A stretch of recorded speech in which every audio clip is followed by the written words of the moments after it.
오늘은 여호와 앞을 떠난 자들의 결과라는 제목으로 하나님의 말씀을 증거하겠습니다. 창세기는 인류 역사의 시작의 책으로서 1장을 보시면 하나님께서 만물과 사람을 창조하신 기사로 시작합니다. 창조주 하나님 때문에 만물과 사람이 존재하게 된 것입니다. 존재의 근원과 시작이 누구라고요? 하나님이라는 것입니다. 하나님. 그러므로 모든 피조물의 존재 이유와 목적과 가치가 하나님에 의해서 결정된다는 것입니다. 특히 인류의 조상인 아담과 하와를 하나님께서 창조하시고 가정을 이루게 하셨습니다. 2장은 하나님께서 인류에게 주신 최초의 명령이 나옵니다. 하나님은 첫사람 아담과 하와에게 에덴 동산에 있는 모든 실과는 다 먹을 수 있지만 단 하나 선악을 알게 하는 나무의 실과만은 먹지 말라. 먹는 날에는 반드시 죽을 것이다라고 하였습니다. 선악과는 하나님과 사람 사이의 구별입니다. 존재 자체가 다르다라는 것입니다. 하나님은 창조주시고 사람은 피조물이라는 것입니다. 이 명령은 과도한 명령이 아니라 언제 어디서든지 창조주 하나님을 기억하라는 명령입니다.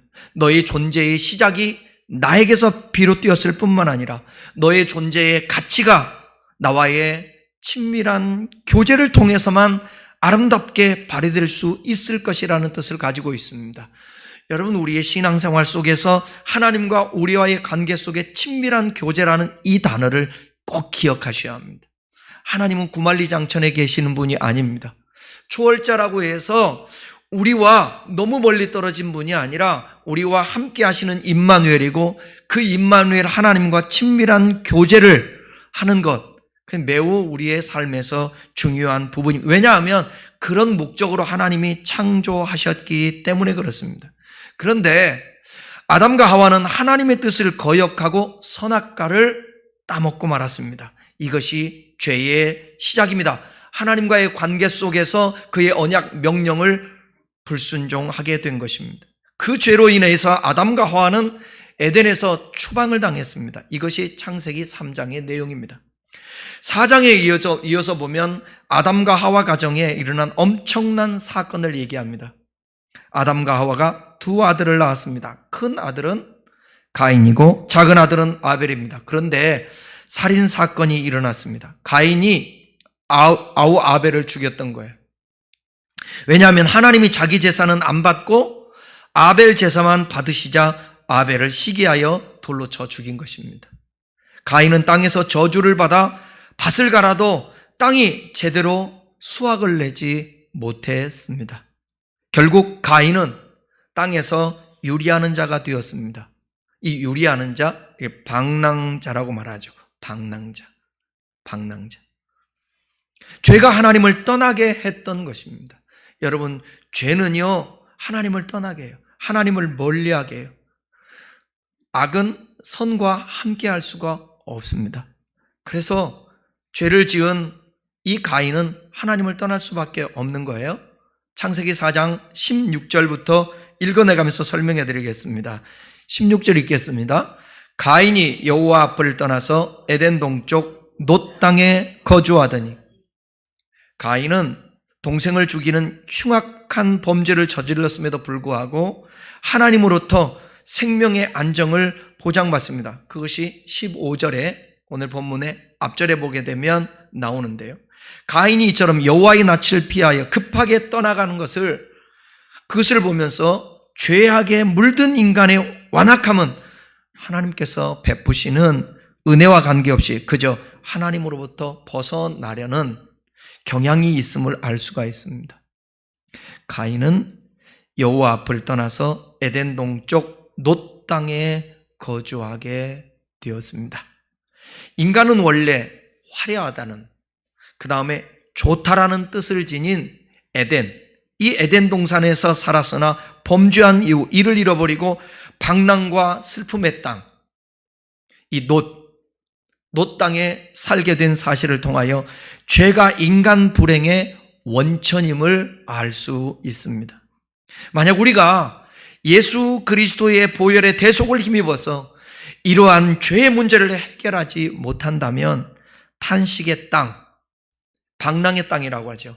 이 롯 땅과 같은 비교할 수 없는 아주 극심한 고통의 장소, 바로 지옥에 빠져서 영원토록 탄식하게 될 것입니다. 여호와 앞을 떠나서 사는 삶은 방랑과 탄식의 삶이고 종국에는 지옥의 삶입니다. 그러나 가인은 이 탄식의 땅이고 방랑의 땅인 이 롯 땅에서 안전책을 구했습니다. 그것이 17절 함께 읽어보겠습니다. 아내와 동침함에 그가 임신하여 에녹을 낳은지라. 가인이 성을 쌓고 그의 아들의 이름으로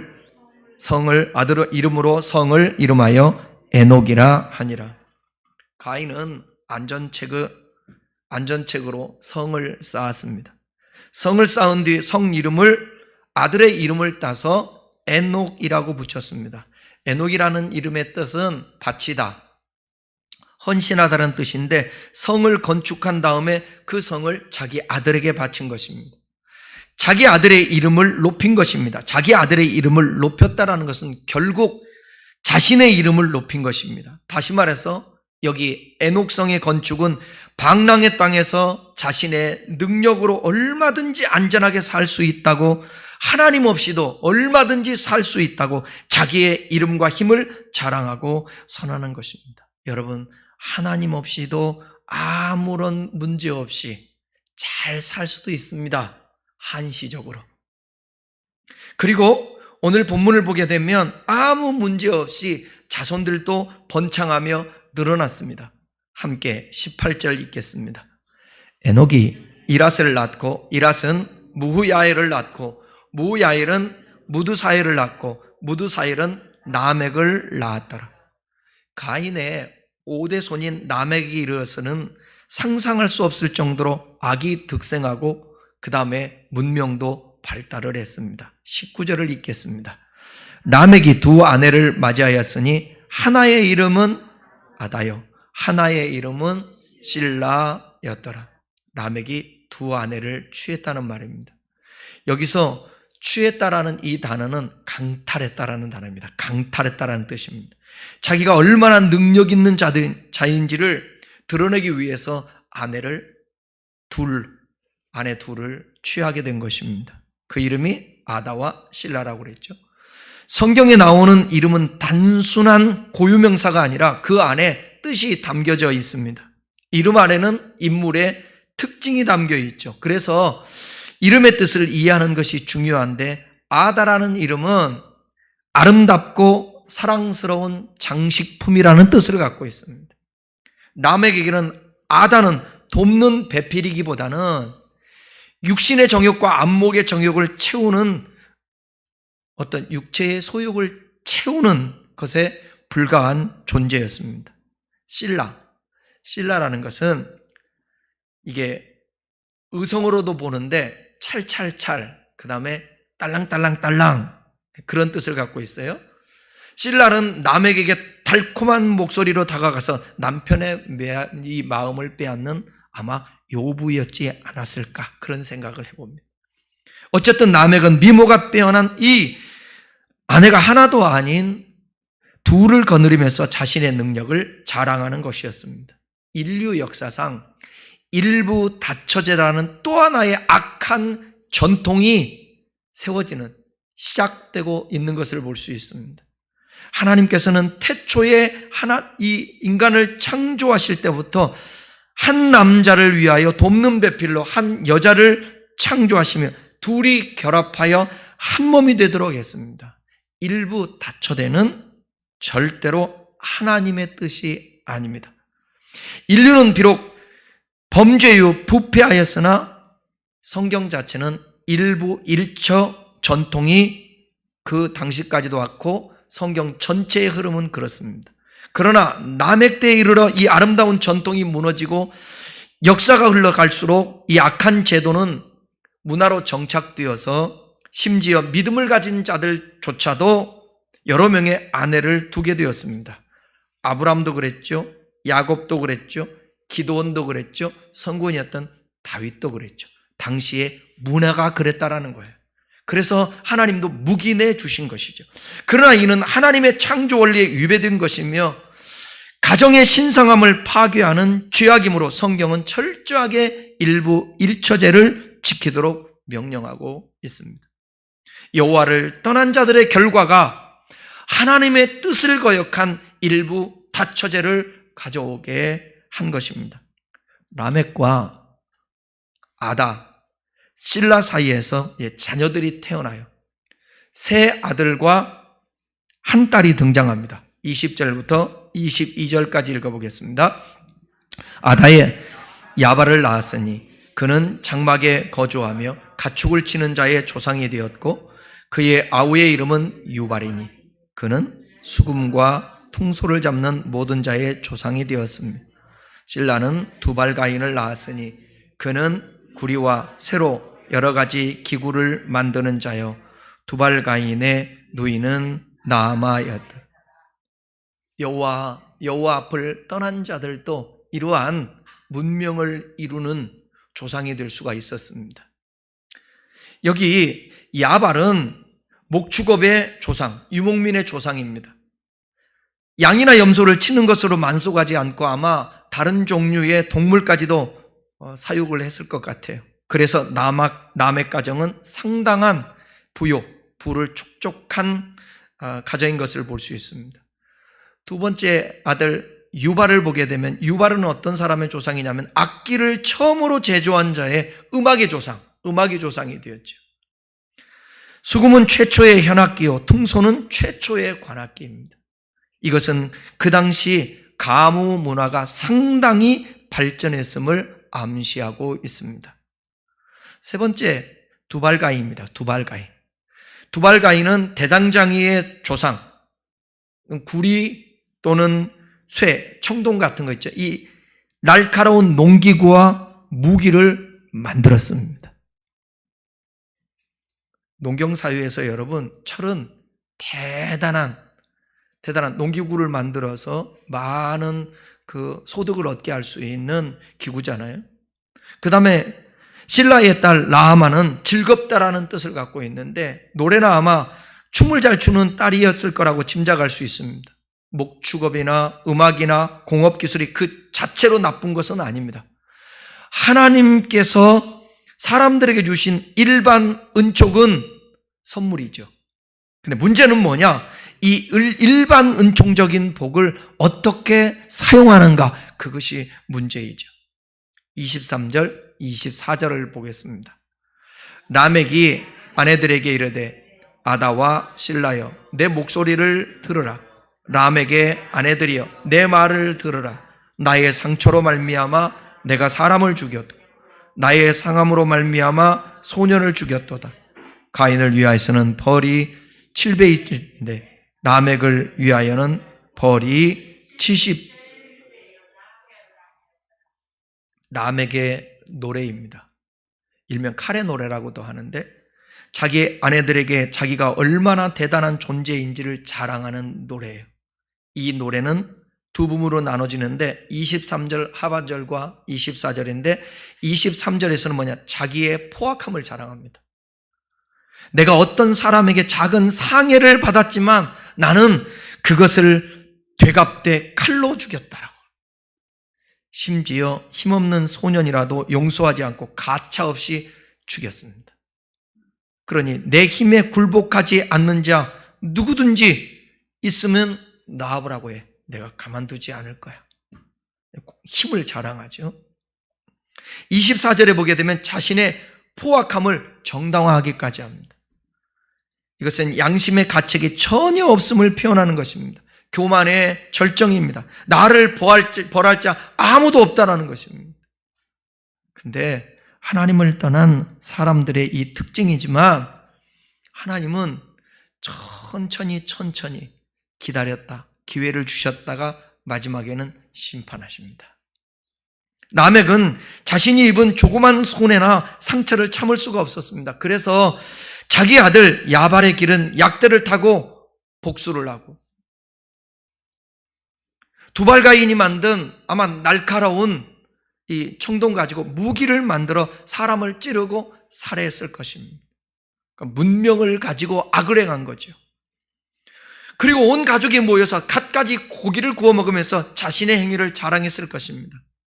라멕은 노래했고 딸은 아버지 앞에서 춤을 추었고 아마 유발은 악기를 연주하지 않았을까요? 아내들은 박수를 쳤겠죠. 이것이 우리가 상상할 수 있는 라멕의 가정의 모습입니다. 실로 타락의 최절정이라고 할 수 있습니다. 가인보다 내가 훨씬 더 악을 행해서 내가 그 죄의 벌을 받아도 난 괜찮아. 얼마나 악한 존재이겠습니까? 이렇게 된 이유가 뭐라고요?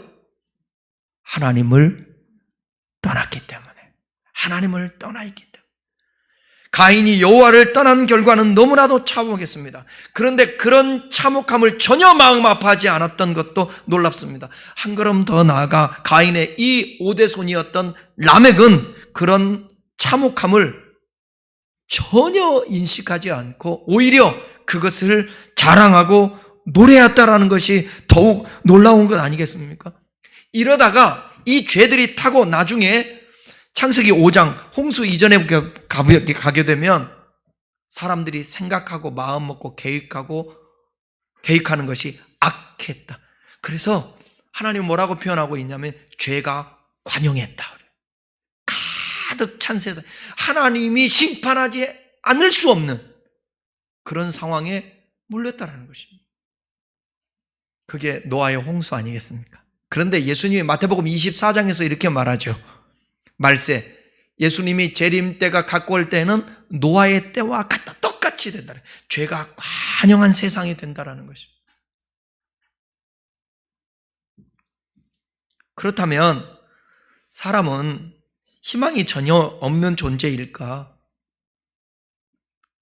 사람에게서 선한 것을 기대하는 것은 불가능하다고, 또 어리석은 일이라고 사람들이 그 당시에도 아마 생각할 텐데, 성경은 그럼에도 불구하고 사람에게 희망이 있다고 말합니다. 그 이유는 사람들을 향한 하나님의 약속이 있었기 때문입니다. 하나님의 약속이 무엇입니까? 아담과 하와가 비록 죄를 범했지만 그 이후에 창세기 3장에서 보게 되면 아담에게 약속을 합니다. 창세기 3장 15절의 말씀입니다. 함께 읽어보겠습니다. 내가 너로 여자와 원수가 되게 하고 내 후손도 여자의 후손과 원수가 되게 하리니 여자의 후손은 내 머리를 상하게 할 것이요 너는 그의 발뒤꿈치를 상하게 할 것이니라. 이 약속이 뭐였죠? 여자의 후손을 통하여 결정적인 승리가 우리 인생에게 있을 것이라는 것입니다. 이것을 구속사적인 면에서 원시복음이라고 얘기하죠. 거룩한 씨가 계속해서 이어져야 하나님이 계획했던 예수 그리스도, 인류의 구원자 예수 그리스도가 하나님의 그 신실하심의 그 약속의 성취의 크라이막스인 예수 그리스도가 이 땅에 오실 수 있는 것입니다. 그래서 여자의 후손, 이따가도 말씀드리겠지만 여자의 후손은 이따 나오는 씨라는 단어와 같은 단어입니다. 자, 25절, 26절 읽겠습니다. 아담이 다시 자기 아내와 동침함에 그가 아들을 낳아 그의 이름을 셋이라 하였으니 이는 하나님이 내게 가인이 죽인 아벨 대신에 다른 씨를 주셨다 함이며 셋도 아들을 낳고 그 이름을 에노스라 하였으며 그때에 사람이 비로소 여호와의 이름을 불렀더라. 아담과 하와 사이에 다시 아들이 태어났습니다. 그 아들의 이름이 뭐라고요? 셋이라고 불렀습니다. 셋이라는 뜻은 대리인이다, 그런 뜻이에요.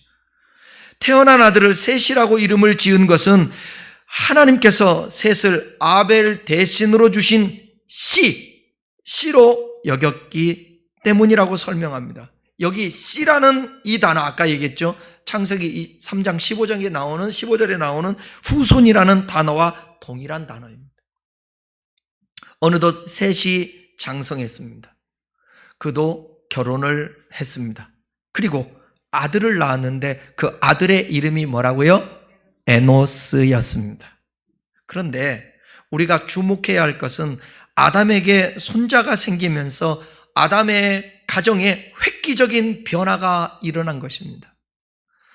3대가 함께 살면서 아담의 가정에 중대한 변화가 생긴 것입니다. 그 변화를 26절 하반절에서 간략하게 표현하고 있는데 뭐라고요? 그때에 사람이 비로소 여호와의 이름을 불렀더라. 여기서 언급한 사람들은 그 당시 살고 있었던 일반적인 사람이라기보다는 오히려 아담과 셋의 식구를 가리키는 것을 볼 수 있어요. 그 이유는 뭐냐면 이어지는 5장에서 보면 아담과 셋의 계보만을 부각시키고 있기 때문에 그렇습니다.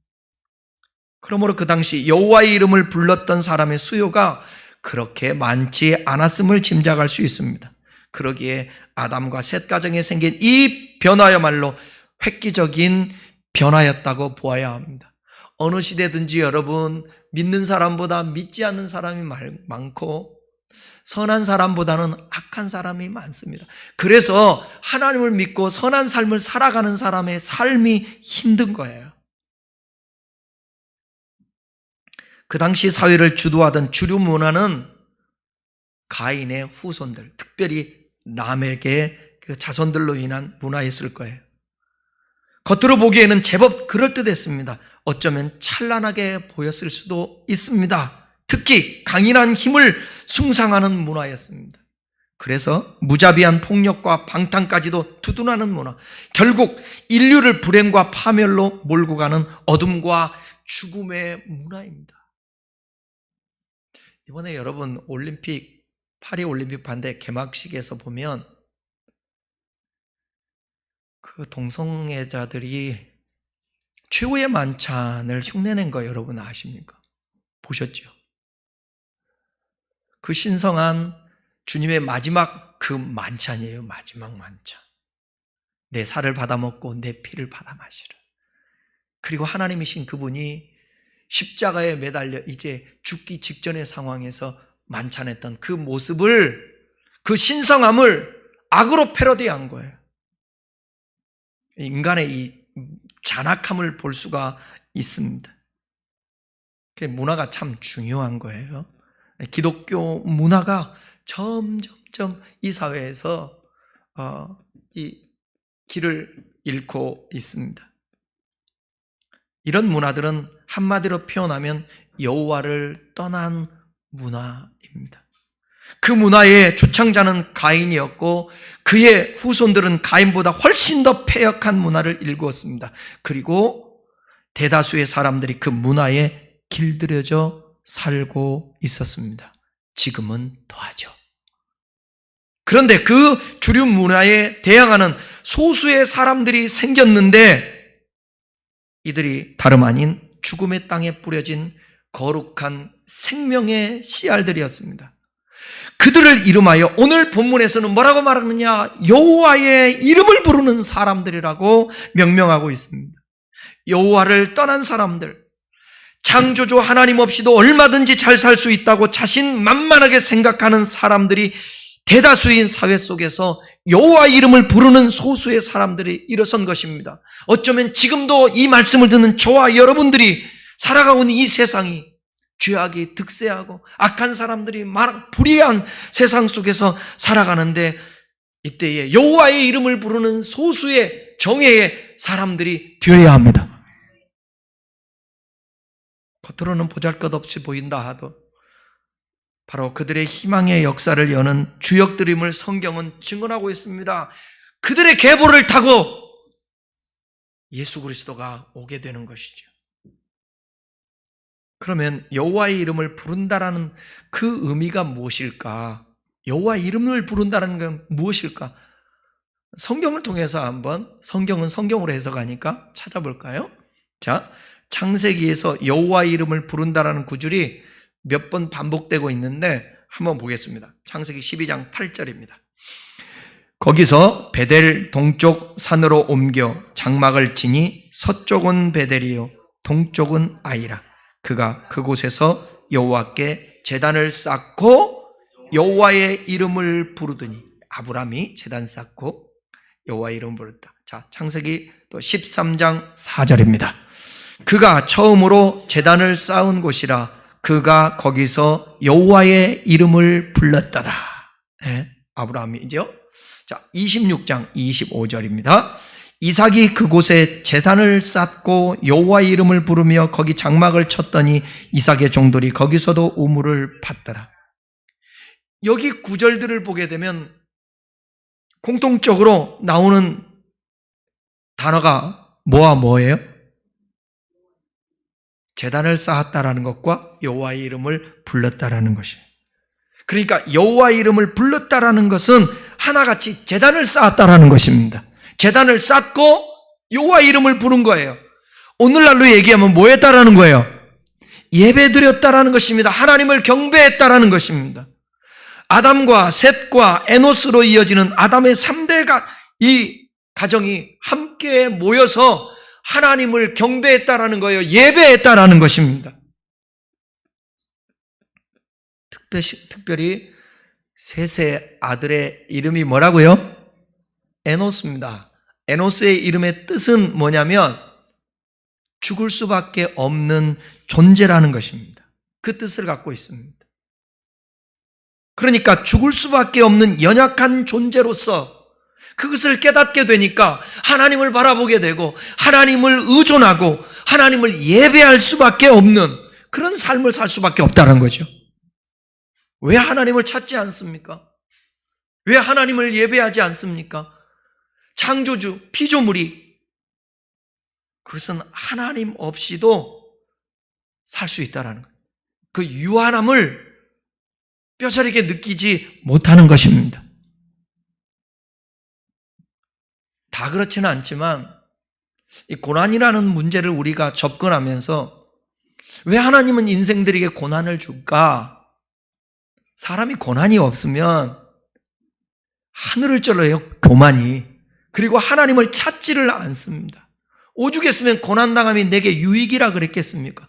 고난당함으로 말미암아서 주의 율례와 법도를 배우게 됐다고 하나님의 말씀을 가까이 하게 되고 그 말씀을 배우고 그 말씀을 통하여서 인간의 존재를 알게 되었고 하나님을 찾지 않을 수가 없었다라는 사실입니다. 오늘 이 시대에도 여호와의 이름을 부르며 예배하는 여러분들 주님의 이름으로 참 복 있는 사람이라고 축복합니다. 네. 은혜예요, 은혜. 그 은혜를 우리는 주어진 거니까 왜 나에게 그는 은혜를 주셨을까 생각해 보면 더 그 은혜에 대한 보답을 위해서 내가 이 받은 은혜를 어쨌든 많은 사람들에게 드러내고 증거하며 하나님 나라를 위해서 내가 살아야 되겠다. 그런 의식을 가졌으면 좋겠습니다. 아담과 셋의 가족들이 예배만 드리며 살았다는 말씀은 아닙니다. 오늘날 착각을 하면 안 됩니다. 옛날에 교회들의 기독교 신앙의 표어가 뭐냐면 하나님 중심, 말씀 중심, 교회 중심. 틀린 말은 아닙니다. 그런데 여기 하나는 좀 수정할 필요는 있어요. 교회 중심이라는 거는. 교회를 소중하게 여기는 것 매우 좋습니다. 그런데 여러분, 교회에서 맨날 살고 맨날 교회만 모이고 교회에서만 신앙생활하고 그것은 주님이 원하지 않습니다. 초대교회가 그런 모습을 가지고 똘똘 뭉쳐서 우리 주님이 우리끼리 여기가 좋사오니 그러니까 그 예루살렘 교회를 핍박을 통해서 하나님이 흩으시는 거예요. 그리고 그 흩음으로 인해서 많은 사람들이 나아가 복음을 전하게 된 것입니다. 바울 같은 경우 이런 얘기하죠. 너희는 세상 속에 나아가라. 그래서 세상이 뭐가 되라고요? 예? 재물이 되어라. 재물이 되라. 예수님은 너희는 세상에서 소금이 되고 빛이 되어라. 그렇게 말씀하고 있습니다. 양과 염소를 이 아담과 셋과 이 가족들이 안 길렀겠습니까? 길렀겠죠. 농사도 지었겠죠. 농기구도 개발했겠죠. 집도 마련했겠죠.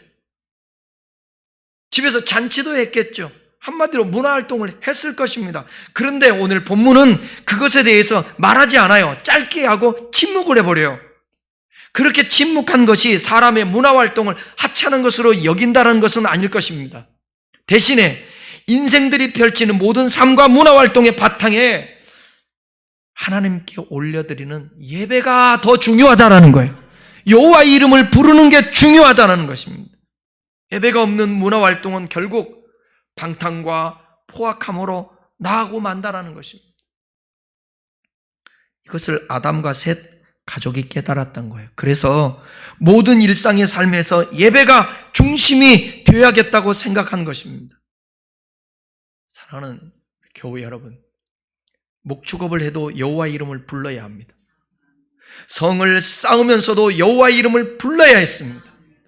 그러나 가인의 후예들은 여호와를 떠나 있었기 때문에 여호와 이름을 부르지 않았습니다. 제단을 쌓지 않았습니다. 예배하지 않았습니다. 모든 사람 활동 가운데 여호와의 이름을 부르는 것 중요합니다. 그래야 산업이 정말 사람들에게 유익한 방향으로 발전할 수 있습니다. 이 사회의 발달도 마찬가지예요. 우리가 가지고 있는 휴대폰도 마찬가지예요. 앞으로 AI도 마찬가지입니다. 이 모든 것들이 사람에게 유익하고 사람을 복되게 하고 그 방향으로 사용해야 된다는 것입니다. 여호와의 이름을 부르며 활동할 때 거기서 창의력과 생산력과 열정과 바르게함이 생기는 거예요. 여호와 이름을 부르며 활동할 때 거기에서 진정한 하나됨이 될 수 있고 공동체가 될 수 있어요. 여러분 직장에서 여러분들이 먼저 여호와 이름을 부르면서 주님의 사람으로 예배의 삶을 살 수 있기를 바랍니다. 내가 속해 있는 공동체를 불평하지 말고 원망하지 말고. 네? 제가 옛날에 이 말씀했는데 기억할지 모르겠어요. 어느 분이 목사님에 찾아와서 목사님 저 좋은 교회 좀 소개시켜 주세요. 그랬더니 안 됩니다. 왜냐하면 그 좋은 교회가 당신이 가서 좋지 못한 교회가 될 수도 있습니다. 좋은 교회를 찾지 말고 내가 좋은 교인이 돼야 되는 것입니다. 좋은 공동체를 자꾸 찾으려고 하지 말고 좋은 공동체를 만들어 가야 되는 거예요. 그렇게 해서 안 되면 할 수가 없지만 여호와 이름을 부르며 활동할 때 우리의 삶에 하나님의 나라가 조금씩 증거되는 거예요. 아멘입니까? 저는 그래서 우리 교회를 저런 커피 마시는 조그마한 저 공간도 누구든지 오는 자마다 우리 교회 오는 자마다 목회자든 누구든 대화를 하나님의 말씀으로 돌립니다. 하나님의 말씀으로. 그렇지 않으면 그냥 일반적인 살아가는 얘기, 세상 얘기 그거밖에 없어요. 지난 주에도 목사님들이 여러분이 와서 같이 커피 마시고 교제하는데 제가 그랬어요. 성경 얘기 질문했어요. 그러니까 1시간이에요.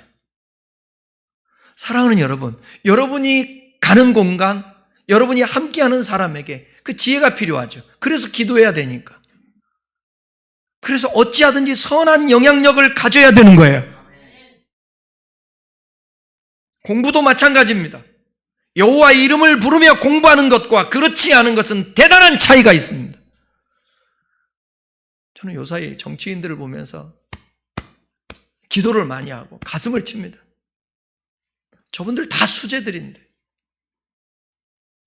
우리나라에서 유명한 학교를 나오고 공부를 나오고 외국에서 공부를 하고 능력 있고 실력 있고 그런데 왜 이렇게 사람들이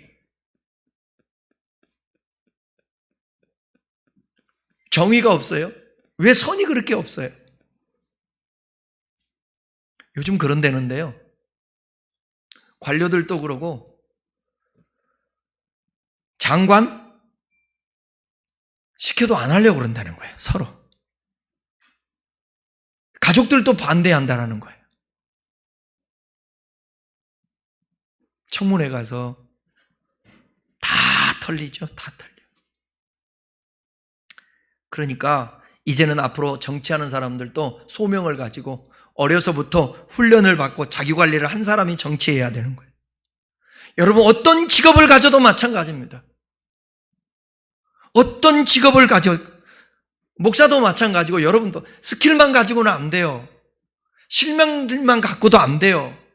이 마음과 정신이 선하고 아름답고 이타적이고 하나님의 영으로 충만하고 그렇게 살아내는, 여호와 이름을 부르면서 살아내는 그런 사람이어야 하는 것입니다.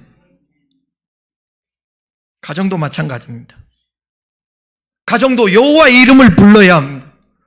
여호와의 이름을 부르는 곳에 거기에 원망과 불평이 없습니다. 누굴 탓하지 않습니다. 그리고 항상 자신이 먼저 희생하고 품습니다. 이게 아름다운 가정이죠. 생각을 해보십시오. 30년, 요즘은 결혼을 늦게 하니까 40년 각자 따로 살다가 만나서 교제는 하지만 그 교제하는데 다 들통나면 누가 결혼을 하겠어요? 다 숨길 수도 있어요. 아니, 일부분은 숨길 수도 있어요. 그런 것이 결혼해서 드러나는 거예요. 나타나는 거예요. 그러니까 실망을 하죠. 숨겨진 것이 드러나니까. 내가 이럴 줄 알았으면 당신하고 결혼하지 않았을 텐데. 상대방도 똑같은 생각이겠죠. 이것은 절대로 하나님이 기뻐하거나 성경적이지 않습니다.